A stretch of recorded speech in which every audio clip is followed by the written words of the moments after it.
Cheesy the Podcast, presented by Just Cheesy Productions.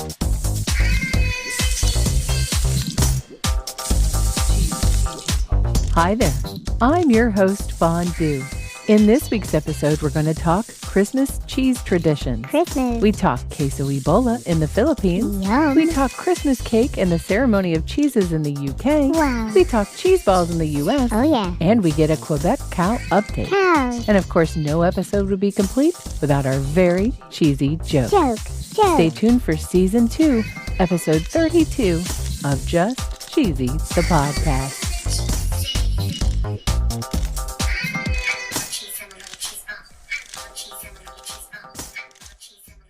Well, everybody, today is Christmas Day. Ho, ho, ho. So we thought this might be a good time to talk about some Christmas traditions around the world. Yay. And we want to recognize that during this holiday season, there are other holidays going on. Yeah. So check out a couple of our episodes from last year. Which one? We have a Hanukkah episode from Season 1, Episode 4. Ooh. And we've got a Kwanzaa episode, Season 1, Episode 7. Nice. The first Christmas tradition we're discussing today comes to us all the way from the Philippines. Ooh. According to ManilaSun.com, there are some traditional dishes that you would see at Christmas time. Really? They say there's lots of different dishes that are served during the Christmas season. Ooh. One is a noodle dish called pancit. There's also a dish called hamon. I hope I'm saying these things correctly. Of course not. But hamon is salty, dry-cured ham.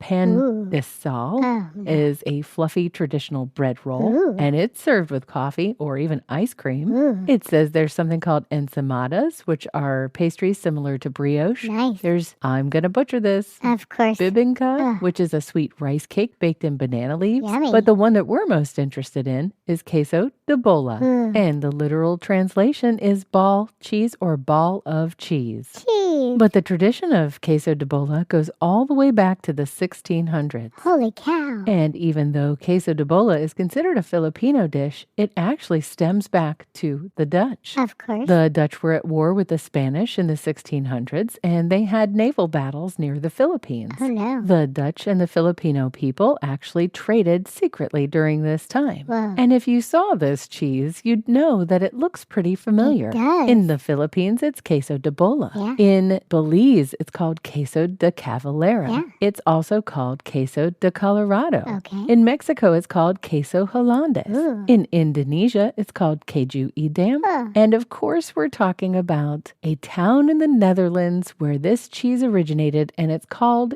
Edam cheese. Nice. And you wonder, how did it get so popular all over the world? Yeah. And ocean voyages were super long. Yeah, they were. But this cheese seemed to prevail. Why? Well, it's because it actually is sealed Oh. in red paraffin wax. Hmm. So it has a huge rind. Okay. And its round shape makes sure it doesn't break apart in transit. Sure. The moisture content is balanced. It's not prone to molding or rotting quickly. Ew, good. And for the most part, it actually ages well and the flavor sharpens as it gets a little older. Oh. And interestingly enough, 80 to 90% of all Edam cheese produced in the Netherlands is for shipping to somewhere else in the world. Holy cow. According to Vice.com, the Catholic majority of the Philippines celebrates Christmas Eve at church for a midnight mass. Okay. And after mass, they celebrate something known as Noche Buena. Ooh. Some of the foods of this celebration are known to have some superstitions attached. Ooh. Queso de bola is wrapped in red wax, and red symbolizes good luck, and round symbolizes money. Ooh. In either case, they both symbolize deliciousness. Yum. Queso y bola, not a sponsor. Nope. But if they were, their ad would go right here.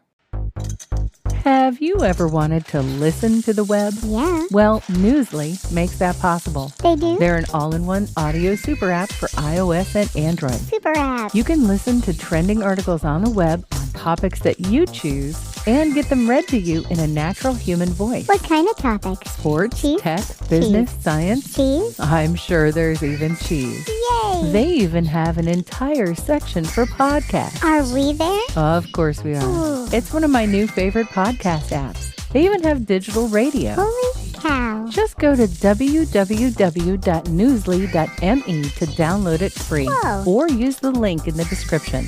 If you use the promo code cheesy. Cheesy. That'll get you 1 month free premium subscription. Yay, Newsly. Now, back to the podcast. According to yorkshirepost.co.uk, it appears that on Christmas Day, people from Yorkshire get Christmas cake and they eat it with none other than cheese. Ooh. They say that in 1871, in a Joseph Lucas book called Studies in Nidderdale, they say that on Christmas Eve, Yule cake is given to each member of the family along with a piece of Christmas cheese. Yum. It's left for Christmas morning and then eaten at breakfast. What's Christmas cake? Christmas cake is apparently similar to what we in the States would call fruitcake. Ah. And it seems like this might not be a good pairing. Yeah. But if you think of the many cheese boards that are out there, fruit is often a companion to cheese. Oh, yeah, yeah. The article goes on to suggest that the cheese should be crumbly and the cake should be moist and dense. Ooh, yum. The article says that blue cheese and Christmas cake is a classic combo All right. because the salty, buttery flavor of the cheese contrasts with the sweet, spicy notes of the cake. Ooh. There's another Christmas cheese tradition in the UK called the Ceremony of the Christmas Cheeses. Ooh. According to the website chelsea-pensioners.co.uk, this tradition has gone on since 1692. Holy cow. According to contrarylife.com, the 1692 custom first began when a local cheesemaker supplied war veterans at the hospital with enough cheese to keep them fed through the Christmas season. Aw. And this year, a whopping 295 kilograms, which is about 650 pounds, Wow. of cheese was donated to the Royal Hospital. Holy cow. And in our opinion here at Just Cheesy the Podcast, no holiday would be complete without a festive, decorative cheese ball. Yay, cheese ball. We've made lots of different cheese balls through the years, so Yeah, we check have. out our Instagram and our Twitter feed to find out a recipe and how you can shape one into a snowman. So cool. It's time for my favorite segment. This week in cheese. In the last few episodes, we've talked about some runaway cows in Quebec. Yeah, cows. Well, apparently 4 of them have been caught. Aw. According to globalnews.ca, there was a covert operation at night to round up 4 of the cows from the herd of cattle that's been loose since July. Wow. They lured the cows into an enclosed feeding area Okay. because it's been getting very cold and there's been snowfall. Aw. And the cows had a little bit less to eat and they became hungry. Aw. Once the cows got into the fenced area, they were loaded on a trailer and taken back to their owner. Nice. They placed the cows in a barn with a lot of hay and grass to eat and water. Aw. So at least these 4 cows are now safe and sound. I'm ready for a joke, Fondue. What does cheese say every time it starts to tell a story? I have no idea. Okay, so. Get it? Okay, so. Queso. Oh, wow.